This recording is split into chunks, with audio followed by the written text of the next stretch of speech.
色列国防师4个军攻入黎巴嫩，复活战争开启，伊朗多地爆炸。乌俄最新战报，北约新任秘书长发出警告：警车、救护车夜间直奔克里姆林宫。匈牙利阻止欧盟援乌350欧元贷款。精彩资讯即将开始。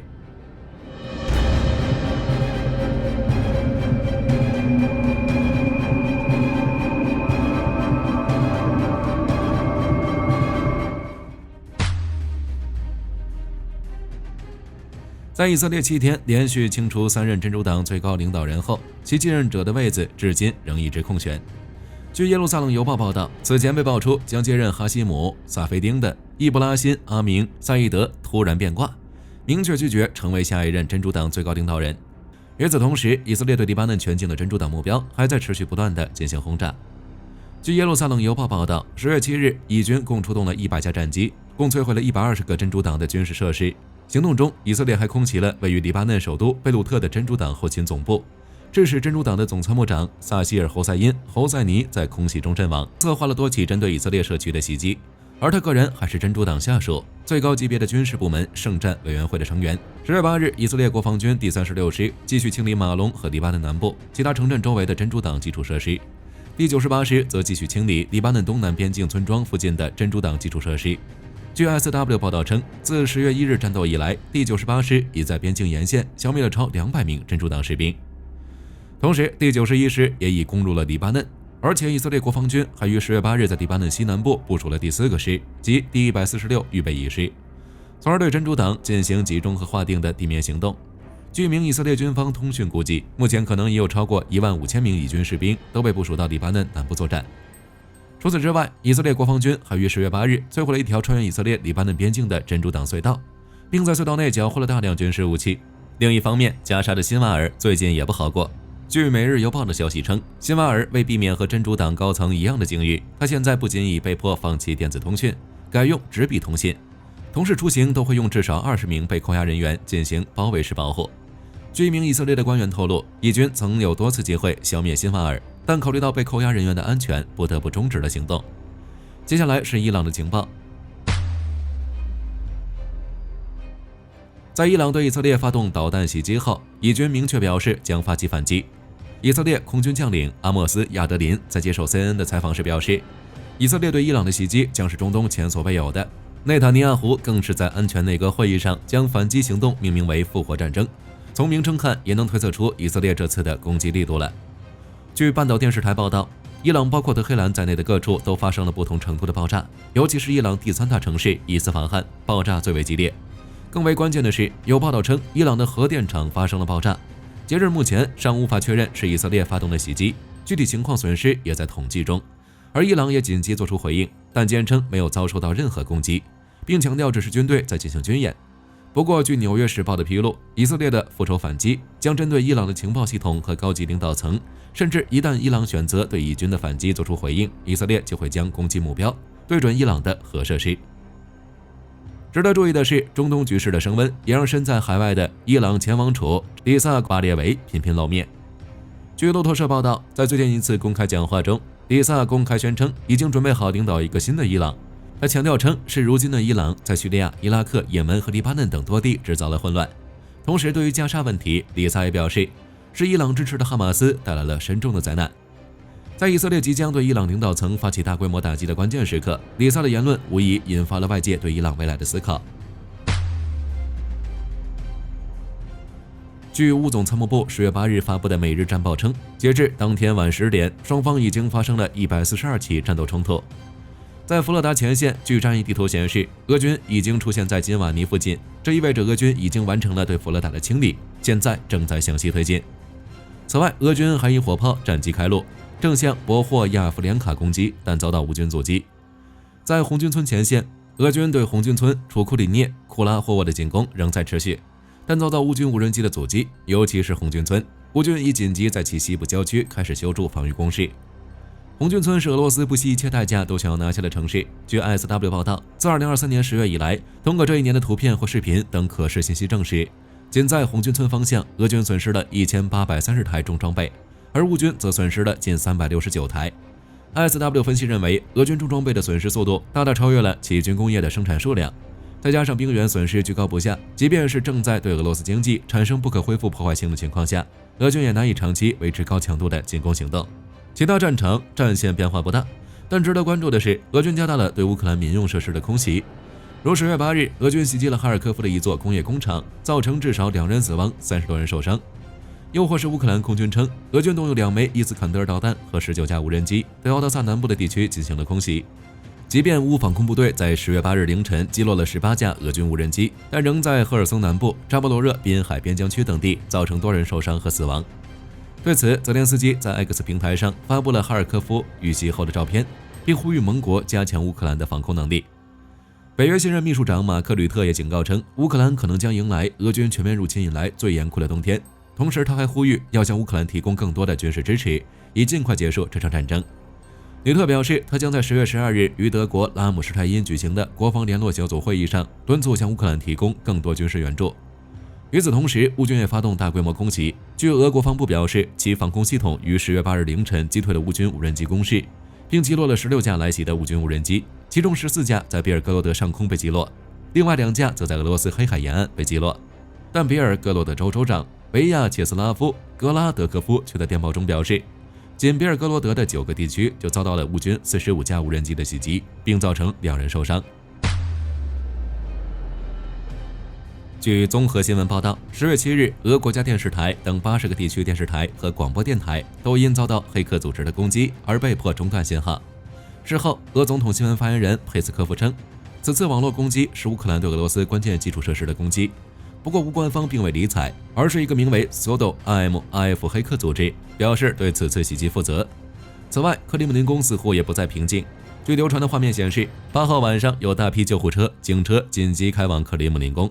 据当地目击者称，这样大规模的车队至少开过去了3批，目前还不知道克宫发生了何事。俄罗斯方面也未就此事发表正式公告，相关消息也有待证实。但警车和救护车开往克宫，无疑引来了大批关注目光。大家觉得是因为什么呢？10月8日，匈牙利正式称，他暂缓了欧盟向乌克兰提供350亿欧元贷款的提议，直至11月5日美国大选结束。据悉，欧盟原计划是利用俄罗斯冻结资产产生的利润作为担保，向乌克兰提供350亿欧元贷款，其他及其盟友也将出资，直至总金额达到450亿欧元。这项贷款的条件之一是欧盟成员国同意将俄罗斯在欧盟的资产冻结期限延长3年，而不是目前的每6个月延长1次。但匈牙利否决这个提议，也不会就这个提议投票，算是间接阻止了欧盟援助乌克兰的行动。此外，匈牙利还否决了超过60亿欧元的欧洲和平基金援乌资金。据统计，匈牙利目前至少阻止了超过400亿欧元的援乌资金，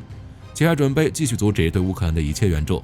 对此，欧盟委员会执行副主席马罗什·谢夫乔维奇10月8日表示，欧盟成员国和欧洲议会必须迅速完成所有立法程序，以便使乌克兰能够在今年年底前收到350亿欧元的贷款。同时，马罗什·谢夫乔维奇还指出，欧盟正在采取措施，帮助乌克兰为即将到来的冬季做好准备。据中时新闻网报道，外界10月8日起，美国、日本、澳大利亚、印度4国将在印度维沙卡帕特南及其周边海空域展开为期11天的 Mollabar24联演，进行一系列防空、反舰、反潜与海上补给等演练项目。参演阵容包括美国杜威号、日本有明号、澳大利亚斯图亚特号以及印度德里号、卡巴尔号等诸多舰艇。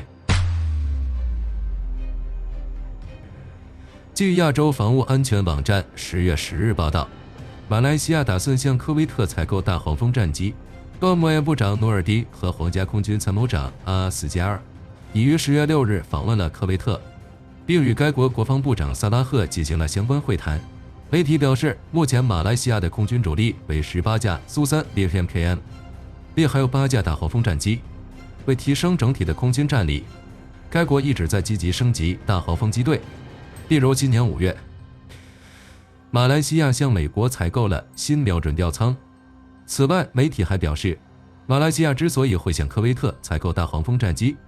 主要是因为科威特的大黄蜂战机运行时数低，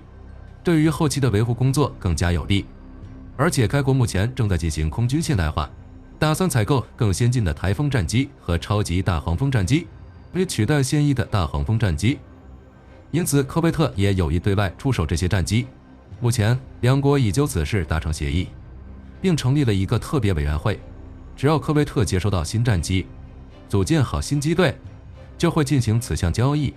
需要注意的是，即便科威特同意向马来西亚出售大黄蜂战机，该此项交易仍需获得原始生产国的同意，即只有美国批准后，这项交易才能正常进行。不过，考虑到美国和马来西亚一直有着密切的战略伙伴合作关系，大概率会批准此次交易。据美国航空网站10月8日报道，波音公司旗下子公司极光飞行科学公司对外展示了新的 X 飞机概念，且翼展13米，采用涡轮风扇发动机以及涡轮轴发动机搭配的推进系统，拥有450公斤的负载力，最高时速每小时883公里。媒体表示 ，X 飞机是美国速度和跑道独立技术项目中的一部分。去年，美国国防部高级研究计划局提出了此项计划，旨在发明一款最理想的军用飞机，最好是能够集高速飞行和极端起降等性能于一体。为了能够满足这些功能，波音公司建议新型飞机采用飞行翼机体。此前，飞行翼构型已应用于 B-2BB、B-21隐身轰炸机以及多种隐身无人机，具备非常明显的隐身效果。事实上，隐身能力只是其直观效果之一。最关键的是，飞行翼的升力极佳，能够使飞机飞行效率变高，航程更远。不过，飞行翼需要滑行才能取得升力，为此，波音公司选择对其加装翼中风扇。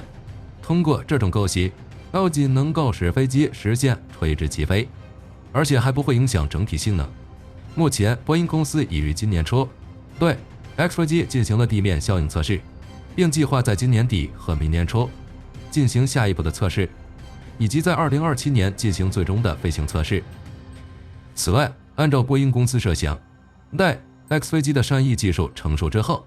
未来还将尝试使其扩展到更大的飞机。据美国防务博客报道，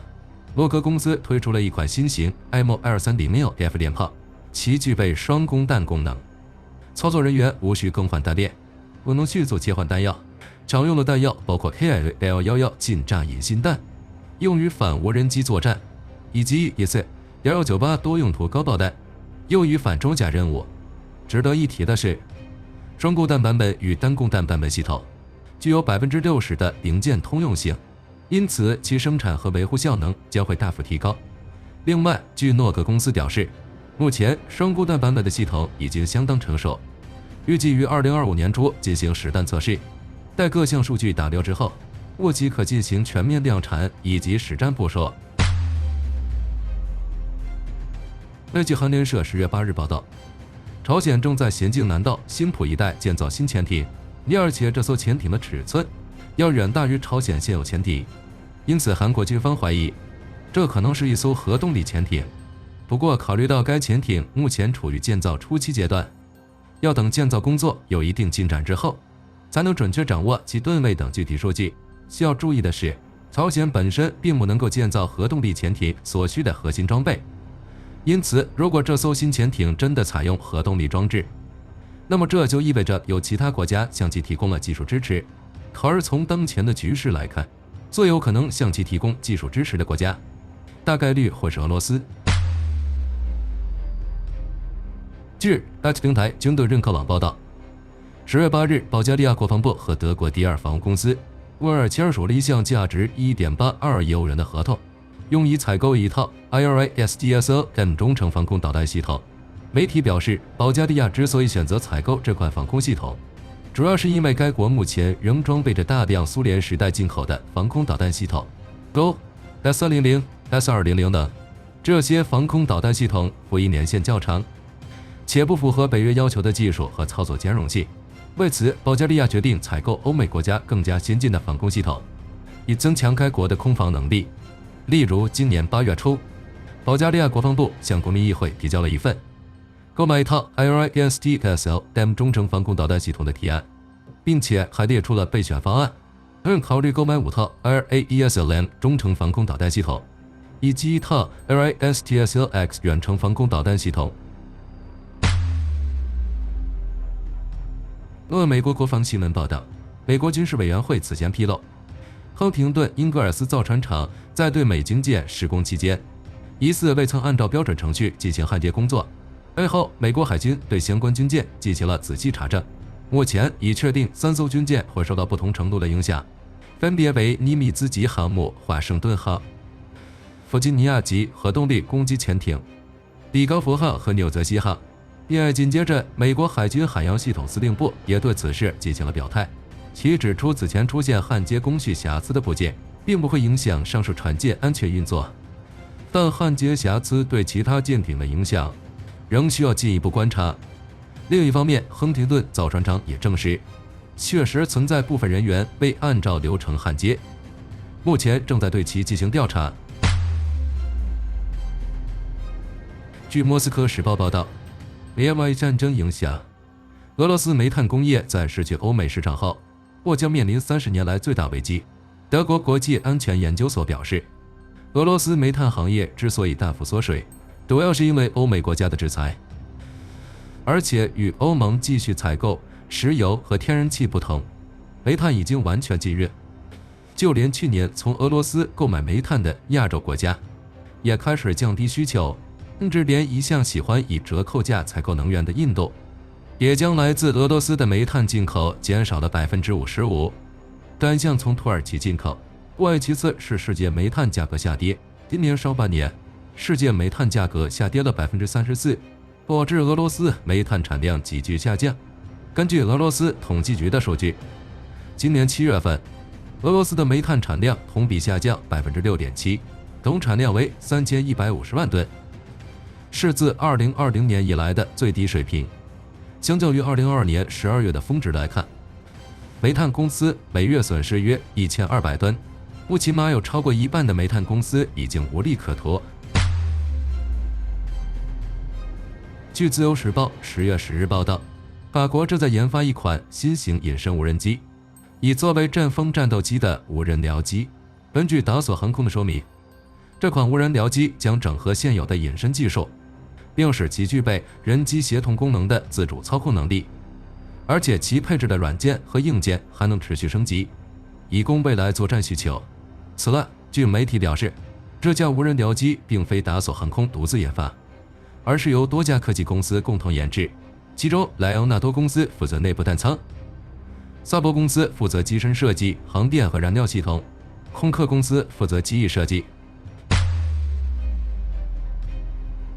据战旗10月9日报道，美国空军试飞员学校接收了3架超级巨嘴鸟攻击机，或将成为该校学员新的教练机。据悉，美国空军特种作战司令部于2021年接收了这3架 IL-9， 主要用于为战斗航空顾问提供支持。后来，美国空军撤销了2个战斗航空顾问部队，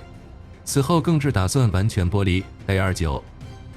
甚至将其转让给其他国家。不过，由于美国空军试飞员学校的需求，美国空军特意将3架 IL-9 派遣至该学校，外多一架仍采用特殊的传统涂装，向2战时期的第一空中突击队致敬。另外2架整体依旧采用了标准灰色涂装。对于美国空军试飞员学校来说，使用 AR-9 可以解放 F-16以及 T-38高级教练机，不便进行更高要求的性能测试，为了不必要的飞行次数和时间，有助于降低运营成本和飞机损耗。好了，本期视频到这里就结束了，大家有什么要补充的，欢迎在评论区留言讨论。我是火力军，下期再见。